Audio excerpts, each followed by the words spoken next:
Hello and welcome to Context. I'm Dilek Tuna. Today we will discuss the conflict between Israel and Hamas that has once again escalated into a full-scale crisis, drawing global concern.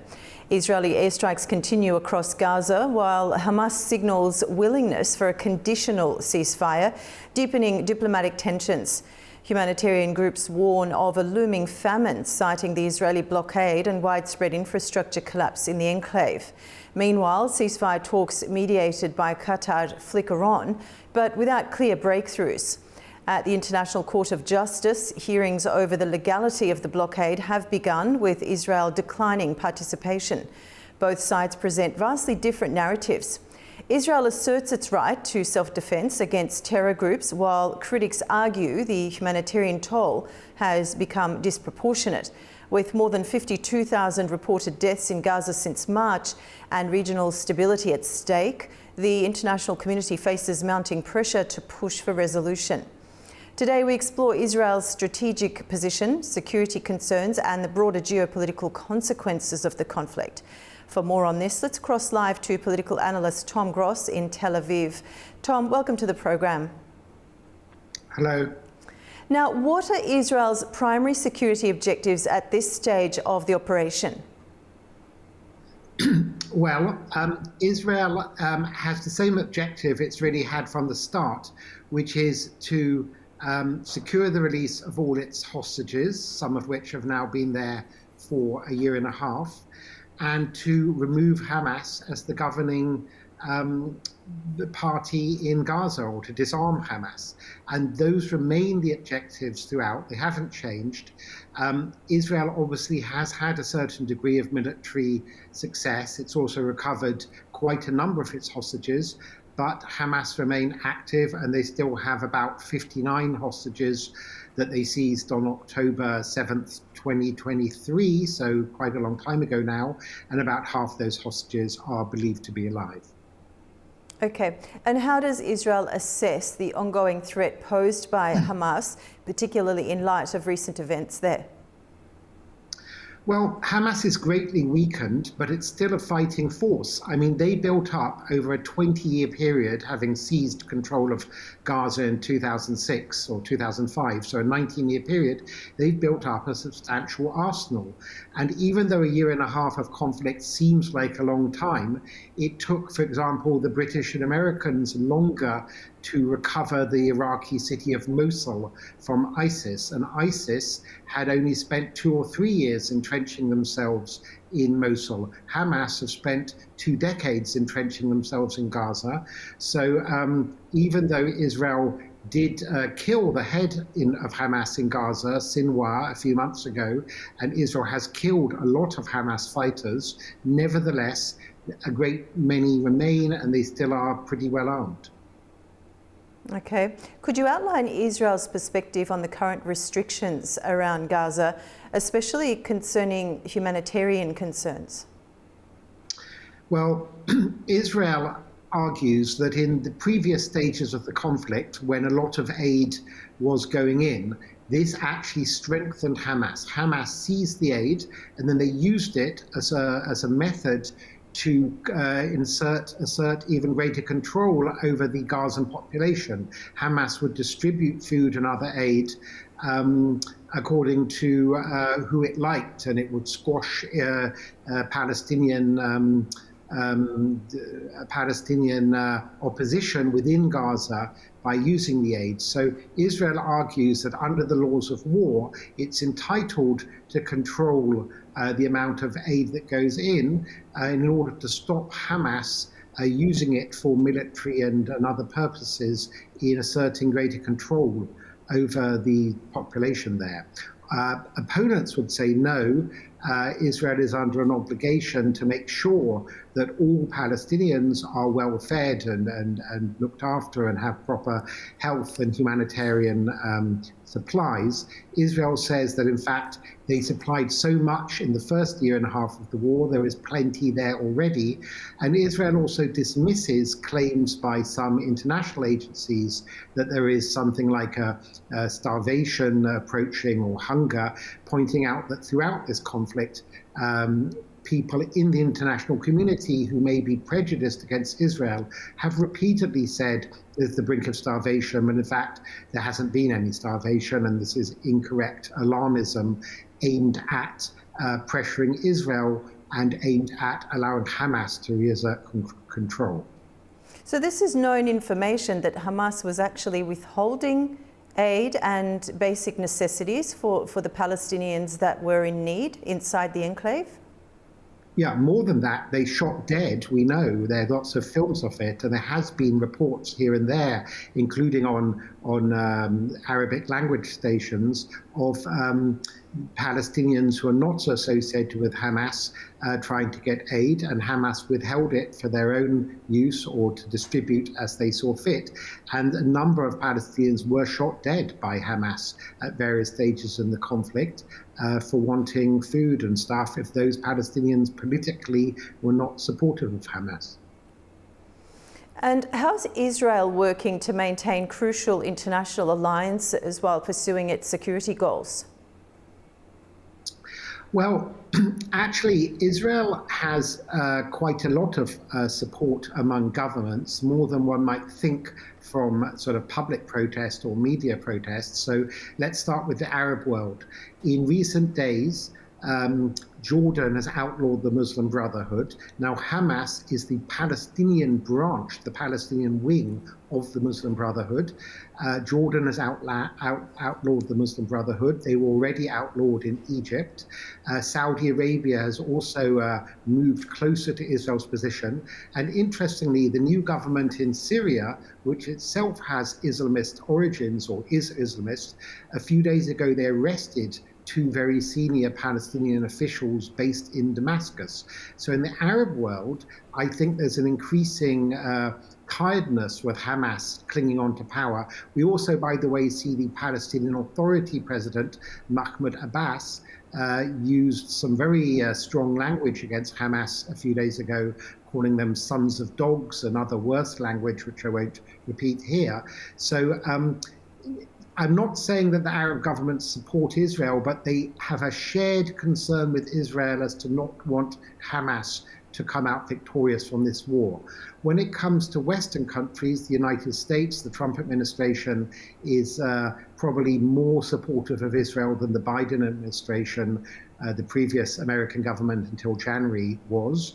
And with a few exceptions, most European governments, although they don't want to see any suffering, of course, of Palestinians, they also want the war to finish, Hamas removed from power, so that a rebuilding stage can begin. There are some governments in Europe that are particularly critical of Israel, like Spain, Ireland, Norway, and Iceland, but they seem to be in a minority at this point. Okay, I want to hone in on what you said about US support, with the Trump administration having more support for Israel than the Biden administration. Where does that stand as we speak? Because we do know that when Trump was first appointed for his second term as the President of the United States, he did say that he had an idea about bringing out all the Palestinians from the enclave and then re-establishing it as the Riviera, if I remember correctly. What's happened since then in terms of US support for Israel in the Palestinian cause? Well, nothing's happened vis-a-vis his Riviera idea, which I'm not sure that even Trump meant it. Sometimes Trump says things which, he's just putting it out there to shock. And I'm not, he said it about other things like annexing Canada or grabbing Greenland. And maybe in his fantasies, he'd like these things to come about, but I'm not sure how serious he is.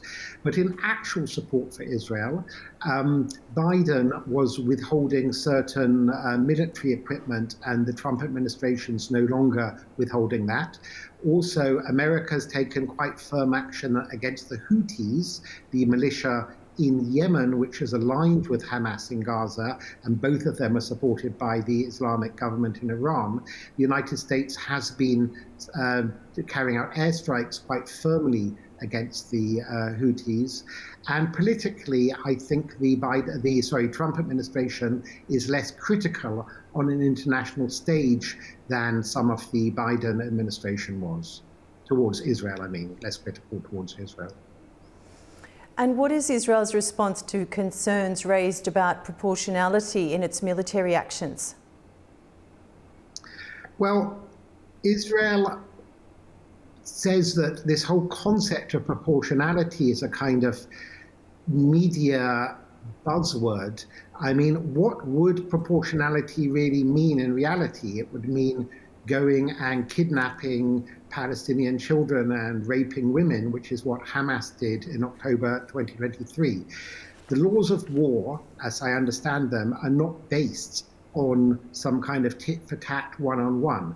What Israel argues is that it is trying to target Hamas and only Hamas, even though when Hamas embeds itself in civilian infrastructure and, say, is firing rockets from that infrastructure and Israel hits at those rockets, then civilians may also be harmed, but under the laws of war, Israel has the right to hit back at a rocket launching unit of Hamas, whereas Israel would argue that Hamas, when it was firing rockets, was not aiming at military targets. On the contrary, they were aiming at civilian targets. So in terms of proportionality, there is no war on which proportionality comes into play. This is a kind of media concoction around this particular conflict. We don't hear this word used very much in other conflicts. It's not about sort of tit for tat. It's about you're allowed to target armed combatants and you're not allowed to target civilians. And those are the rules of war. Okay, and how does Israel view the recent ceasefire proposals being discussed through international mediation? Well, both sides, Israel and Hamas, have put forward ceasefire proposals, and they are at odds with each other because the fundamental sticking block is whether Hamas will remain armed and remain as a governing force in Gaza. So all the ceasefire proposals by Hamas would allow Hamas to remain an armed group that would effectively run Gaza, and all the ceasefire proposals that Israel wants would like to see Hamas disarmed and possibly go into exile or become a regular political party, no longer an armed militia. So this is the main sticking block, in fact, and it's impossible to reconcile. Either Hamas will remain the armed group in charge of Gaza or it won't. And again, I should point out that even the Palestinian Authority want Hamas to give up power in Gaza. That's the West Bank-based leadership under Abbas, who incidentally just appointed for the first time in 20 years a successor a few days ago. So President Abbas, the Palestinian president, who also wants Hamas out, and he's 89 years old, for the first time he has appointed a sort of deputy who would be poised to be his successor should he have to stand down. So Hamas doesn't look like it will be willing to give up power anytime soon, despite these mediated ceasefire efforts. Where do you see the conflict going? Will it continue at this intensity? That's why Israel is continuing to hit Hamas fairly hard. Israel would argue that the only way Hamas will give up power is a mixture of military diplomacy and also giving them an exit strategy. It has been offered to the remaining Hamas leadership to go into exile. I believe in Algeria or Sudan are the two locations that would agree to take them. Algeria, behind the scenes, has agreed to take the Hamas leadership and some of the senior fighters from Hamas. And, so far Hamas haven't budged, but, eventually people give up if they feel the war is over. So as yet, Hamas don't feel beaten. But they may well do so at some point in the near future. And what's Israel's approach to the ongoing hearings at the International Court of Justice? So again, Israel doesn't regard these as properly legitimate. And in fact, the foreign minister of Israel, Gideon Saar, this morning used some pretty forceful language against the International Court of Justice. He called it a circus. He called it a shameful proceeding, what's going on. He said it's not Israel that should be on trial, but UNRWA, the UN agency, which is sort of aligned with Hamas, according to Israel. He said UNRWA should be on trial, not Israel. he pointed out that about 1,400, according to Israel, of UNRWA staff are aligned with Hamas, and a number of them actually participated in murder and kidnapping. They also pointed out that some of the hostages released under the previous ceasefire, such as the British citizen Emily Damari, said she was held in an UNRWA facility by armed Hamas fighters or terrorists aligned with UNRWA. So Israel says the International Court is prejudiced against it, and it should be putting Hamas and its supporters on trial, and not Israel. So Israel has dismissed the court. Okay, so as dismissive as Israel may be, we know that there's also a lot of backlash and reaction from inside of Israel by the Israelis themselves. We've seen massive protests taking place because they want an end to what's going on, because it's inflicting their lives as well. And we know that they've expressed their discontent with Netanyahu. What's the situation like there? Yes, so there are quite a lot of opposition to the Israeli government and to the Israeli Prime Minister Netanyahu, but there's a slight misunderstanding abroad. This opposition is more about tactics. It's about prioritizing the release of the hostages, even if Hamas would stay in power for the time being. Nobody denies the right of Israel to take defensive measures within Israel, but there are political opponents to Netanyahu who think he's been in power too long, want him to resign, although in fact there'll be elections about a year or next a year and a half from now. They'll be by the end of next year, so they will have a chance to oust Netanyahu democratically next year. But these protests are more against Netanyahu for some domestic reasons, and also for not prioritizing, as they see it, the release of the remaining Israeli hostages. They're not protests against the conduct of the war, apart from by a very small number of people.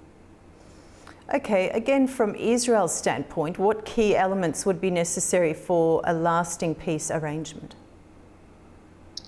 Well, there is a minority in Israel that may not want peace. They may want to keep all the territory, to indeed annex territory in Gaza and the West Bank.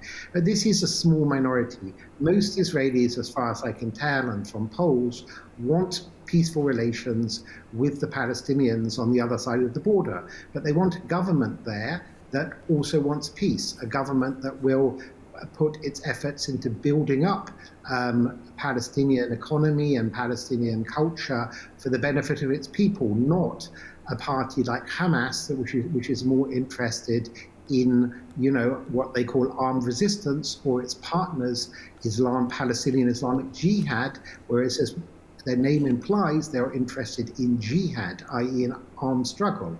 They want a government that will govern. And I think most Palestinians probably want a Palestinian government that will prioritize the welfare and needs of the Palestinian population and not spend billions and billions of international aid money building up, plans to once again attack Israel with rockets and other methods. How would you describe public sentiment within Israel regarding the government's handling of this conflict? Well, the government's divided, and as I said, some people want, the hostages out.